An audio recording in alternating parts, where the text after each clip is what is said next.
Here we've got some lantana, and we're going to show you two ways you can deal with it.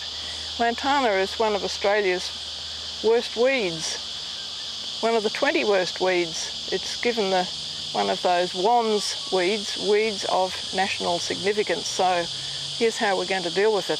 I've brought my loppers, I've got my secateurs, I've got a little saw, folding saw, which will be quite adequate, and also I've got some glyphosate herbicide in a bottle. Now lantana is very scratchy, so you'll notice I've got long sleeves, gloves, long trousers and enclosed shoes, because you can get really seriously scratched. It's like sandpaper, all these stems. Be aware that the bigger branches can grow roots and behave like cuttings and root again if you leave them on damp ground.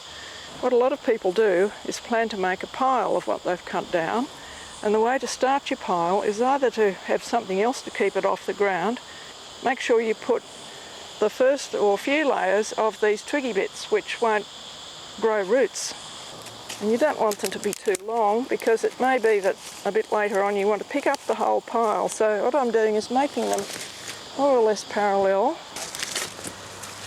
Now you see that anything thicker on top of that is not going to touch the ground. Now I'm going to get serious about attacking this lantana, and I'm going to use the loppers because that's the most efficient thing. And what I like to do is work at it, still working at it from the outside, because if you cut down great big branches, then you have to think what to do with them when they're on the ground, and that's not so easy. So I'm going to start cutting, getting through some of these thicker branches and straighten them up a bit so they're not sticking everywhere. Put it on our platform. If we find our platform isn't big enough, we'll extend it. These are the bits, these big thick stems are the ones that can easily grow like cuttings. One thing about lantana, if you do have a lot of it, it's better to plan your work, because although it's a serious weed, it can also be habitat for small birds.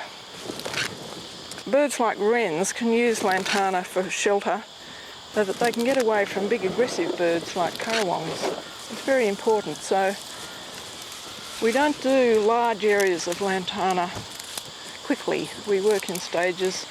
If we're doing bush regeneration, we try to get some tube stock or something growing to replace the lantana in patches before we continue with the rest of the lantana. This stem here is rooted at that point there because it's resting on damp ground. It's still attached to the base, which is where it started from, but we're going to have to cut that or cut and paint it. That's behaving like a separate plant. So I'm going to just snip, not a very good snip, and I'll put on some of this herbicide with blue dye so we can see that this cut stem has been done, and I put on as little as I can so it soaks in and doesn't drip onto the soil. And I think we'll do the other end of it. We'll do this end as well.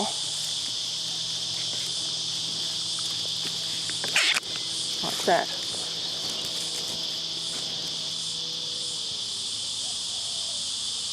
You don't need much, you just need to smear it, particularly around the outside edges of the cut.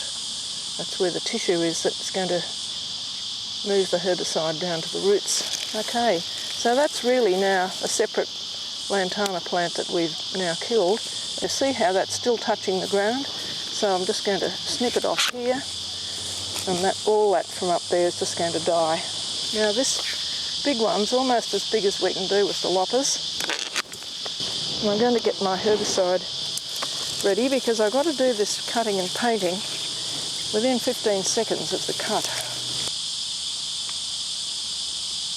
Sometimes you can spread it with the nozzle if it hasn't quite got where you want it to go. I think I'll do this one as well.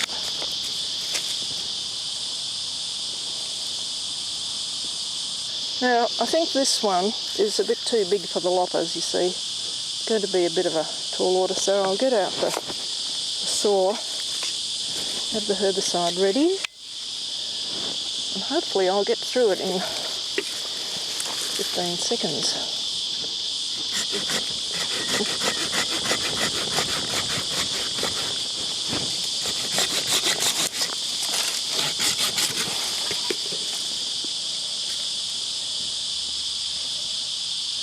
The reason we do it with herbicide on the stumps like this is that you don't then have to dig up the roots. Otherwise, if you just leave it like this, it'll all grow again. Probably better than ever. See how I only need to do the outside edge? Because that's where the tissue is that's going to translocate the herbicide. Right, well here's our finished lantana. We've cut all the big bits and herbicided them carefully. And these cuts I think are quite good cuts, but this one I messed up, but it did leave us with more area to put the herbicide on. So that's the end of this lantana. Now I'm going to show you another way to do it. Kill lantana, I mean. Involves crawling in under here. It doesn't involve cutting it down, which makes it a bit easier. But clearing away to see if there's any branches running out sideways with roots like we found with our first one where we cut and painted it right down at ground level. All I'm going to do is make a series of scrapes to expose the tissue that's going to transmit the herbicide into the roots, and you can make quite large scrapes, and you can see we've got onto quite green live tissue there, and you can just smear your herbicide on, using as little as possible over all that surface, and that's going to go straight down to the root. This is called frilling, or scraping and painting. I mean, no, that's not frilling. Now I'm going to frill, so I'm going to have to get myself around here a bit. I'm going to do it like that. This is the frill, and then you put the herbicide in there like that. And that little bit there, if you can leave that in place, that little chip of bark that's still attached, that helps to hold the herbicide in place. Now I'm going to go right around this base, but I'm not going to join up those cuts because that would be ring barking and it may not work. It wouldn't work as well as just doing frills every few centimetres. The point about this method is that the plant is still growing, and as it's growing, it's going to move the sap around, and in the sap will be the herbicide.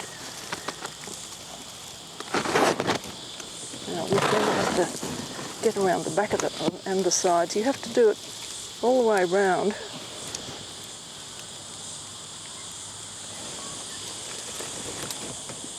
I'll do one up here, seeing those branches are in the way. This is a slower way of killing it, but it might take a few weeks. It's going to work more quickly when the plant is growing actively, like in wet weather, in summer, and it's not going to be quite so quick when it's cold and drier. You've got to watch your eyes. Another piece of equipment you really do need in this situation is either to wear your glasses or to have safety goggles, because lantana sticks can poke at you into your eyes. And I'll show you another thing you can do with a saw. If you've got this method will work on all sorts of plants, and for those with harder wood you can also, I'll just do a demonstration, you can make a cut with your saw like that. I could have done that too. Make a good deep cut and just let the herbicide go down into the cut. It's trickled away a bit, but see, that's gone in quite well.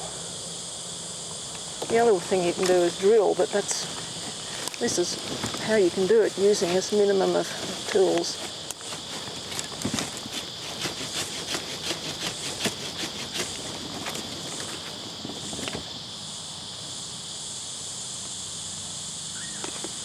There.